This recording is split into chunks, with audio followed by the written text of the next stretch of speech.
Welcome to the Divorce Angel podcast, and thank you for joining us. Get ready to uncover the strategies everyone can implement for a successful separation and divorce. This will save you valuable time, money, and emotions while learning the secrets to your happy ever after. And now your host, my wife, Tanya Summerton. Hello and welcome back to the Divorce Angel podcast. Last week we had a chat about bringing all of the 5 steps together, and at the end I told you that in the next 2 podcasts we're going to have a chat about inaction. And inaction is something that I really didn't realize the effect that it had on people's life until I started working in this area of divorce and myself noticing what was happening when we really weren't getting things done. And we were just stagnating in our decisions. We were stagnating in where we wanted to go. And it's all understandable because it takes a long time to understand what you want to be. And quite often, even when I was 30, I would say, when I grow up, I want to be such and such. Because today, in the world that we live in, we can change all the time. We don't need to be who we thought we were going to be when we were a child. And our kids today, especially if you look at them, they're saying that they could have anywhere up to 4 or 5 different careers in a lifetime. And we're no longer living just for, say that average woman used to live until she was 30, then 50, then 70, now it's into her 80s. And we're talking about the future that we can live until we're 100. You may have even heard me talk about how I want to live to 120. Like, there's so much to get done. But medicine and everything else also allows us to live a much higher standard of living too than what we would have done, say, 100 years ago. Ever evolving and changing. And what I've noticed with a lot of people, and I was there myself, so I'm not throwing stones because I realise now how much inaction costs me in the long run. I don't any longer sit in inaction. I might, for a moment of time, I might be feeling sorry for myself. I might wonder how I found myself here. I might think this is all getting too hard, but I snap out of it quickly because the key to inaction is knowing that you're in it. And then as soon as you know you're in it, shake yourself up, do a little bit of a dance, whatever it is that you need to do to get things moving again. Get back on track, get back onto your plan. And what is your plan and how do you get to where you want to go? This week, I suppose, for me, I see it as so much more than just because a relationship has fallen apart. If we don't get things moving, what happens is it affects other parts of our life as well. Our family, our career. It can be other relationships with other people and friends as well. But it also has a point of affecting our health and our personal happiness. And it could be that we get ill or sick because we're just not moving. We're not getting things done. We're just stuck. And God, I remember it so vividly. I remember that feeling of what the hell am I supposed to do? And is it easier just to ignore everything that is going on around me and pull the covers over my head and just think that if I stay here long enough, when I come out, everything will be fixed and I'll be okay? Unfortunately, the reality is that just doesn't happen. And I need to fix what it is that is wrong in my life. No one else is going to do it for me. And the same is for you. If you don't do things to fix your life, no one is going to do it, unfortunately. And when you feel trapped and you're scared and unhappy, whatever the word is to best describe you and how you feel right now, normally I would title this, because altogether it will form inaction. So inaction costs a fortune. Inaction does not allow people to make decisions about their futures when, I suppose, amazing opportunities arise. So if something happened in front of you and you got an opportunity, you can't actually take it, which costs you money. It costs you emotions. It costs you happiness and fulfillment.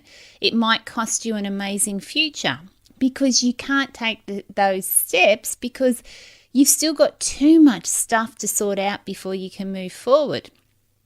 And the other thing is, opportunities sometimes don't even, when they're in front of you, you don't even realize they're opportunities because you're too busy worrying about what you've got to get sorted out. So the longer it takes you to get your life sorted out, the less hope that these amazing opportunities are going to happen that you're going to be able to take with everything in your being and just run with it and make it spectacular and life-changing, because you're still too busy dealing with all of the crap that went on in the past. So most people don't even realize that they're in this position. And they'll say, but I left my relationship, so I did take action. And yes, they need to be applauded and they need to be supported because, yes, they did take the steps to fix their happiness or whatever reason it was that they left their marriage. But once you've taken the action to leave, you can't just leave it there. It's so much more than that. And leaving the relationship physically as such, whether that means changing houses or bedrooms or whatever your case might be, there's still so much more that has to happen. Inaction, what I best describe it as, is the ability to not get things done. Or, as the word says, it's pretty much the opposite of action. Now, census data, and from my research around the world, seems to have shown similar results. Couples are taking anywhere up to 3 years to finalise their relationship. And that can be financially and legally. And I don't know if you can believe this, but a small percentage never get this stuff sorted out. They just leave it because it's easier just to leave it. Now, that worries me. It's not something that I would want for anyone. And if you look back over, just imagine that you're 80 years old and you're looking back, and when you look at all your life, you think, well, I was married to an individual for X amount of years. It took me a bit longer to then get all of that sorted out and finished. And then the best part of my life happened after all of that. If you look back and you knew that that was going to happen, I wonder why people sit in inaction for so long. Why is inaction a problem? Well, legally, it means if you don't do something about your situation, for instance, and you're still married or financially tied to your partner, there's the possibilities that so much could go wrong. We had a client, and I think I may have talked about her previously on the podcast, where she was in inaction. She thought she was doing the right thing. She didn't want to rock the boat anymore with her ex-husband. So her and the children left and went to a rental property, and he stayed in the family home. But what happened was 3 years on, she was just going about life, taking the kids to kinder and school and whatever. He was working the family business and going back to the family home, and they'd had a verbal agreement of what would happen. Neither of them wanted to really rock the boat because they still wanted to be good parents, but she didn't realise, because she was no longer seeing him regularly, that he was emotionally broken. He ended up becoming addicted to drugs. He lost the family business and in turn went into liquidation and was forced to go bankrupt. Now, she didn't realise all of this until one day she got a letter in the mail explaining to her what was going on. By this stage, it was just too late. And if she'd taken steps to action what was going on, even though she thought she was doing the right thing, she would have been better protected. And I hate to see that for anyone. I wouldn't want anyone else to go through what she did. But the other thing, when I see people that take quite a few years to get their stuff sorted out, they are really unable to make decisions for their own future. Because how can you? You're still financially tied to your ex-partner. You can't buy a house because you might be still part of an owner of another house, or you might have a mortgage with that person. You might have credit cards still with that person. There's so much that needs to be untangled. And then to make steps for your own future, all of a sudden, all of these other consequences are coming up that you didn't realize. So it's critical that as soon as you decide to leave, that you start getting this stuff sorted out. And the biggest thing for me with a problem with inaction really comes about when we're talking about our subconscious mind. And if you think about it, our conscious mind is what makes the decision that we're going to go. Our conscious mind is what puts the steps in place. It helps us pick our stuff up and take it to another place or have a conversation with our partner to say it's over. But our subconscious mind is what keeps our heart beating, keeps our temperature regulated. It's what heals our cuts when we've cut ourselves or burnt ourselves. Our subconscious mind is what keeps us just going and living without even really thinking about it. When you have not taken steps to address your relationship, your subconscious mind still thinks that you are part of that relationship. So why would it be then searching for something better for you? Because you're pretty much telling it, I'm happy where I am right now, even if you're not. So it's important to make sure that you do it for yourself. And then why does this happen? So in a lot of cases, the reason that people get stuck in inaction is because they are scared about what the future could look like.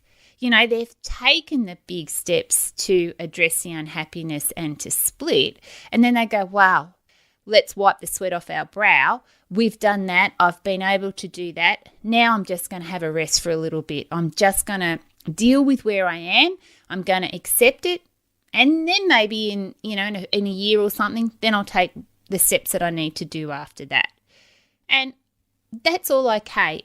I understand that, and I understand why some people feel like that, but it's really important to make sure you have a good support group around you to help you keep going and to let you know that things will be okay.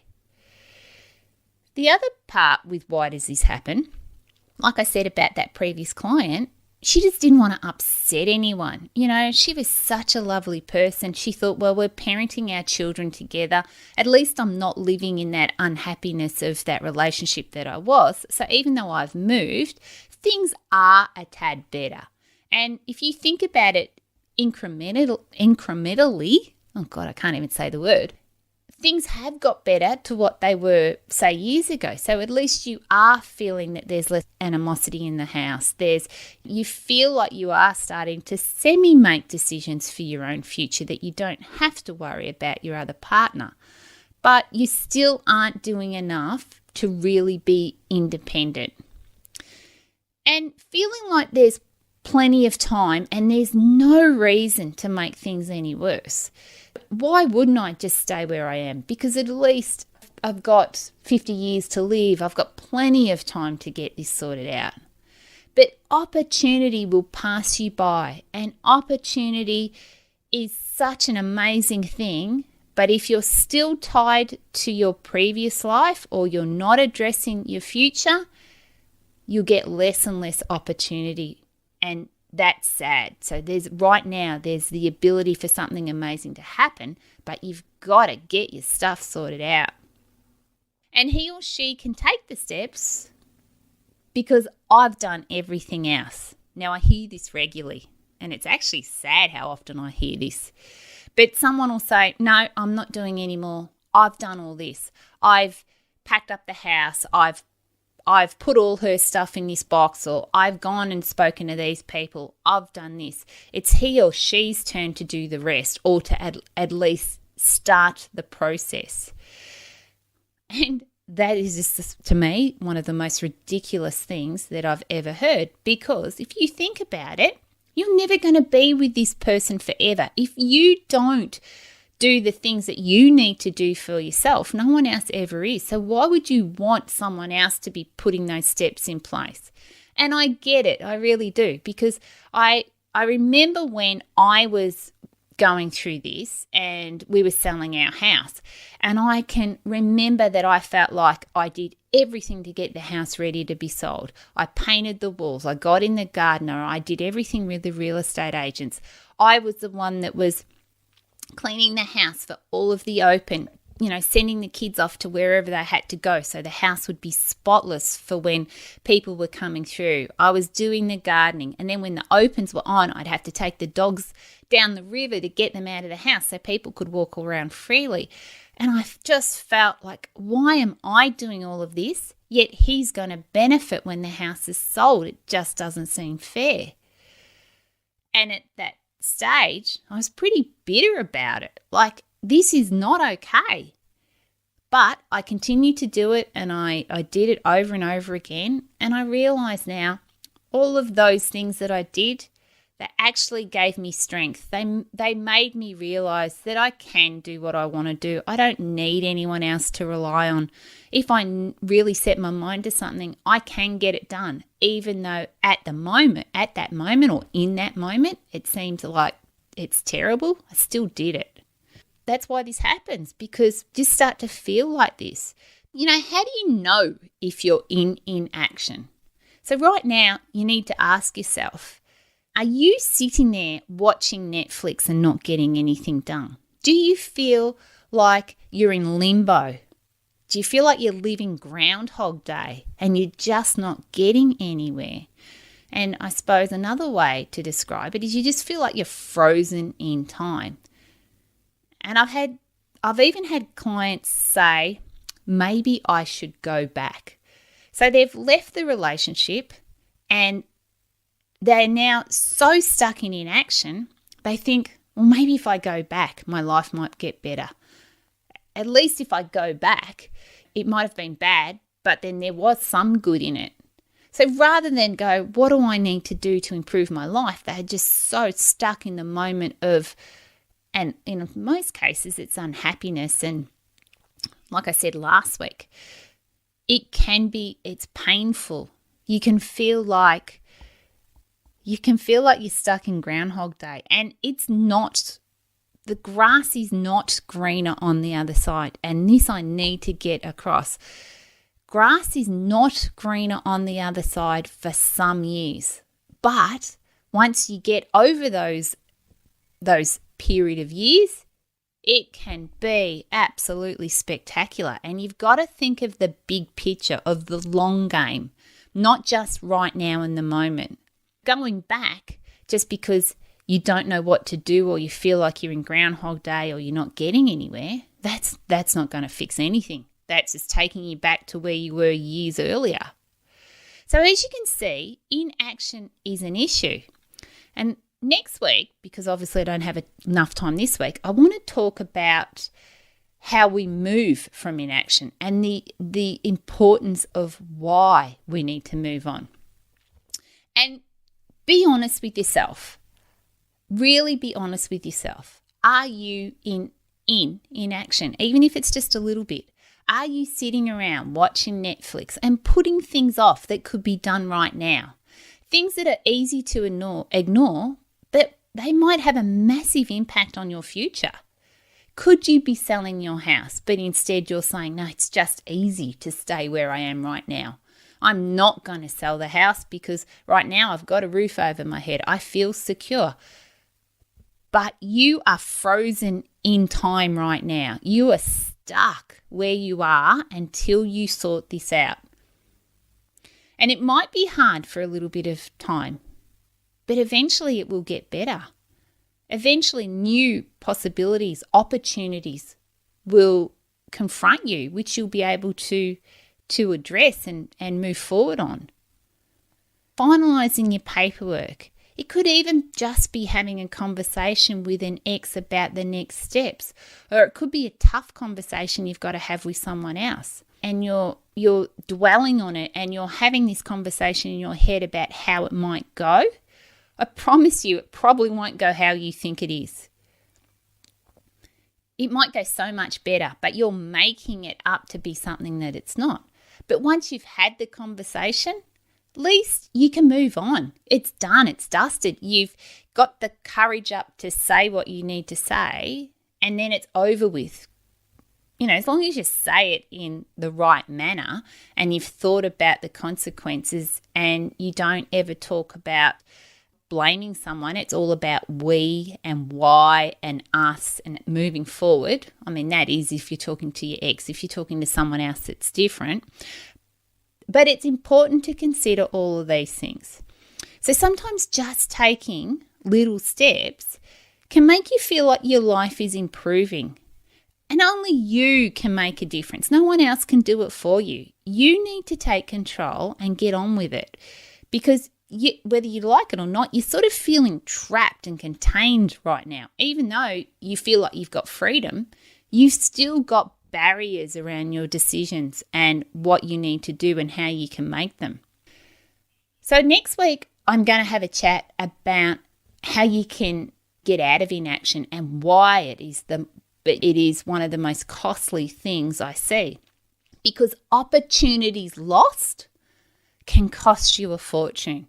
And if you're in the financial game, you hear people talk about it quite often. Oh, geez, I lost that opportunity because I had money invested somewhere else. Or I could have bought that house, but I had to sell this house. Or, there's so many things that people talk about in the financial game when it comes to opportunities lost. And I can't invest my money. And I see that quite often too, where people will go, I want to stay in the family home, but they haven't done any due diligence or work on, well, is the family home that I'm living in, which is a big picture. So I'm talking generalizing here. So I'm not talking about your specific issue. It all needs to be looked at holistically. But are you living in an area that's got really good capital growth? Are you living in an area where you want to stay long term? Would it be better to be renting somewhere else and investing your money into another property that's going to get you a higher rental yield?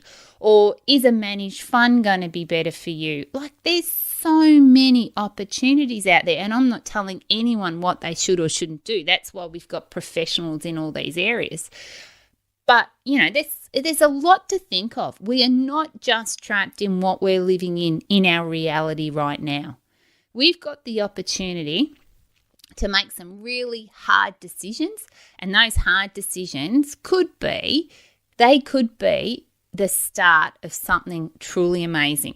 So don't think it's bad. Don't think that this is all that there is. There could be so much more, but you really need to just, look into it and consider it. So that's it for this week. I can't wait to talk to you next week about the possibilities of changing inaction and making them wonderful opportunities. Talk to you again next week. Have a great week. And if there's anything I can do to help, please just let me know. Okay, bye for now.